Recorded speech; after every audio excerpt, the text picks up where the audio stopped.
Ammonia को देखेंगे तो एक पहले देख लिया कि ये कलरलेस गैस होती है और इसकी एक बहुत तीखी स्मेल होती है। इसको पंजेंट स्मेल हम कहते हैं और उस स्मेल का नाम हम रखते हैं अमोनिकल स्मेल। पंजेंट वर्ड तीखी के लिए यूज़ करते हैं डिक्शनरी के लिए। इसकी स्मेल को नाम दे रखा है, दैट इज़ अमोनिकल स्मेल। अब क्योंकि अमोनिया में नाइट्रोजन के ऊपर लोन पेयर है तो ये बड़ा अच्छा लोन पेयर डोनर होता है, आराम से लोन पेयर दे देता है, तो it is a very good lavish base. तो इसकी बेसिक नेचर को हम कंफर्म कर सकते हैं कि जब हम इसमें एसिड डालते हैं, जैसे HCl डालेंगे तो रिएक्ट करके NH4Cl बना लेगा। इवन वाटर के साथ भी रिएक्ट कर जाता है और वाटर की H पॉजिटिव आयन के साथ बॉन्ड बना लेता है, उसको अपना लोन पेयर देता है। ठीक है बेटा, H पॉजिटिव पे तो कोई इलेक्ट्रॉन ही नहीं है, तो H पॉजिटिव को दोनों ही इलेक्ट्रॉन कौन दे देता है? अमोनिया में नाइट्रोजन का लोन पेयर दे देता है और अमोनियम आयन बन जाता है। ऐसी अमोनिया एक अच्छा लविश बेस है और BH3 एक अच्छा लविश एसिड है। तो ये दोनों आपस में मिलकर एक कॉम्प्लेक्स बना लेते हैं जिसमें कि अमोनिया अपना लोन पेयर दे रहा होता है इसको BH3 के अंदर बोरो।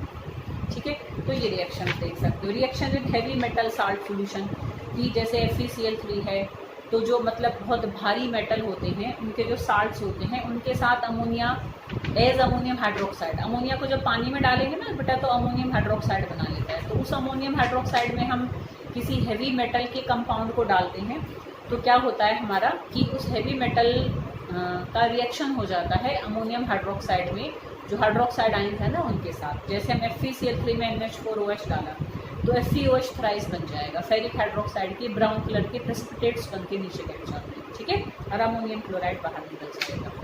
ऐसे ही हम AlCl3 के प्रेसिपिटेट AlCl3 और CrCl3 इनमें भी अगर हम अमोनियम हाइड्रोक्साइड को डालें तो हमें एल्यूमिनियम हाइड्रोक्साइड के, क्रोमियम हाइड्रोक्साइड के प्रेसिपिटेट्स मिल जाते हैं। समझ लो बेटा।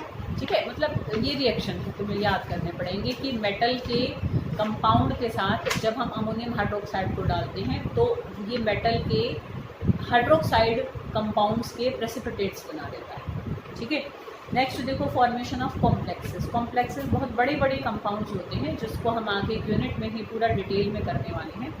तो जैसे कि AgCl के साथ जब हम अमोनियम हाइड्रोक्साइड को डालेंगे तो देखो इस तरीके से ऐसे स्क्वायर ब्रैकेट वाला कंपाउंड बन जाता है। ऐसा ना हमने आइसोलेशन में भी तुम्हें मैंने एक जगह बताया था, जो ऐसे बड़े स्क्वायर ब्रैकेट लग के कंपाउंड्स होते हैं तो दोज आर कोऑर्डिनेशन या कॉम्प्लेक्सेस। ठीक है, कोऑर्डिनेशन कंपाउंड्स कहते हैं उनको या कॉम्प्लेक्सेस कहते हैं।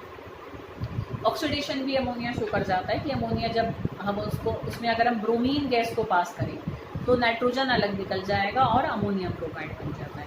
ऐसे ही कार्बन डाइऑक्साइड के साथ अमोनिया मिलकर पहले तो अमोनियम कार्बोनेट बनाता है। ठीक है, कार्बोअमेट करके एक बड़ा कंपाउंड बनाता है, फिर वो टूटकर हमें यूरिया दे देता है। ठीक है, NH2CONH2, तो यूरिया और साथ में H2 मतलब पानी बन जाता है। मतलब ये एक बार पढ़ लेना इनको, मतलब इतना ज़्यादा देखो मैं फिर कह रही हूँ याद करने की भी इतनी नीड नहीं है। जैसे जो भी इनमें से इम्पॉर्टेंट है कुछ याद करने का, मैंने उसके आगे इम्पॉर्टेंट या 2 टिक ऐसे लगा रखे हैं, तो तुम पढ़ सारा लो। देखो नॉलेज हमें होनी चाहिए, वीडियो से समझ भी लो, है ना, इसमें जितना मतलब समझने का है। और बट जो जिन पर इम्पॉर्टेंट या डबल टिक लगा रखा उनको बेटा लर्न करें। ठीक है, चलो नेक्स्ट देखो action with action of metals. तो अमोनिया में हम कोई मेटल डालें, जैसे सोडियम डाला हुआ है तो वो अमाइड्स बना लेता है, जैसे सोडा अमाइड बन जाता है NaNH2। ठीक है, और साथ में हाइड्रोजन गैस निकल जाएगी। एक्शन ऑफ हलोजन्स, तो अमोनिया में जैसे हलोजन डाली, जैसे हमने आयोडीन डाला तो NH3NI3 मतलब ऐसे मिलकर एक बड़ा सा कंपाउंड बन जाता है। ठीक है, जिसको नाइट्रोजन ट्राई आयोडाइड अमोनिएट कहते हैं।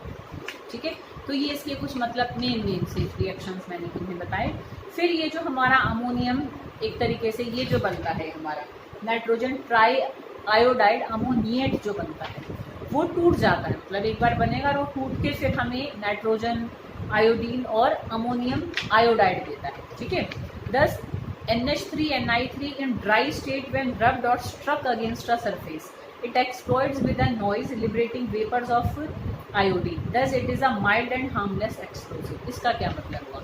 देखो जो NH3NI3 बनता है ना बहुत स्टेबल तो नहीं होता, तो अगर हम उससे बने हुए को जैसे ऐसे किसी सरफेस पे रगड़े, मतलब हल्की सी एनर्जी दें, थोड़ा रगड़ने से फ्रिक्शन से इतनी एनर्जी मिल जाएगी, तो हल्का सा जैसे रगड़ते हैं तो थोड़ा धमाका सा होता है, ऐसे हल्का सा फुस, मतलब छोटा सा एक्सप्लोसिव, जैसे फुस भी नहीं हल्का सा धमाका होता है जो कि हार्मलेस होता है, मतलब किसी को नुकसान नहीं पहुंचाएगा। तो कई बार मान लो जैसे किसी जानवर को भगाने के लिए, पक्षियों को भगाने के लिए, किसी चीज़ में हमें थोड़ा ध्यान डाइवर्ट करने के लिए छोटा सा एक्सप्लोजन करना है, तो अमोनियम, ये जो हमारा नाइट्रोजन ट्राई आयोडाइड अमोनिएट है, इसको रगड़ दो ऐसे कहीं, तो क्या है कि ऐसे हल्का सा धमाका होगा जिससे किसी का कोई नुकसान नहीं होगा, और जो हम चाहते हैं कि भाई वो जानवर वहाँ से चला जाए या पक्षी चले जाएँ तो वो चले जाएंगे।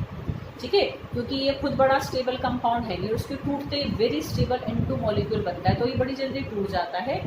ठीक है, for getting the stability in the form of and. ठीक, पर हल्का सा जो धमाका होता है वो हमें कई बार कुछ कामों को कराने में हेल्प कर देता है। ठीक है बेटा, अमोनिया का टेस्ट हम कैसे करते हैं? नेस्लर्स रिएजेंट होता है हमारा, तो उसके साथ हम इसका टेस्ट करते हैं। नेस्लर्स रिएजेंट एल्कलाइन सॉल्यूशन होता है K2HgI4। ठीक है बेटा, तो सिंपल सा टेस्ट होता है कि हमने अमोनिया को ले लिया एक टेस्ट ट्यूब में, उसमें थोड़ा सा NaOH डाल दिया, कोई भी एल्कली जैसे KOH डाल दिया, चलो क्योंकि वहाँ भी जैसे पोटेशियम है। ठीक है, तो अमोनिया में हमने KOH डाल दिया और फिर उसमें नेस्लर्स रिएजेंट की कुछ ड्रॉप्स डालेंगे, K2HgI4, ऐसे बना बनाया पूरा रिएजेंट होता है, ऐसे ड्रॉपर से उसमें 2-3 बूंद डाल देंगे। तो डलते ही बेटा क्या है कि एक बड़ा सा कंपाउंड बनता है जिसको हम आयोडाइड ऑफ मिलियंस बेस कहते हैं, तो ब्राउन प्रेसिपिटेट्स बनते हैं उसके। तो एज सच कोई इतना लंबा टेस्ट हो ना, ऐसे थ्योरेटिकल याद रखो कि बस अमोनिया का टेस्ट हम नेस्लर्स रिएजेंट से करते हैं, जो कि अगर मतलब जैसे टेस्ट ट्यूब में हमने तुम्हें कुछ दिया, तुम्हें नहीं पता कि अमोनिया है ये। ठीक है, अब हमें टेस्ट करना है अमोनिया है कि नहीं है, तो हम अमोनिया, तो जो भी तुम्हें दिया है उस टेस्ट ट्यूब में, उसमें तुम थोड़ा सा पोटेशियम हाइड्रोक्साइड पानी में घोलकर थोड़ा सा वो डालोगे, है ना, जैसे 2-4-5 बूंद उसकी डाल दी, फिर उसमें 2-3 बूंद हम नेस्लर्स रिएजेंट की डालेंगे।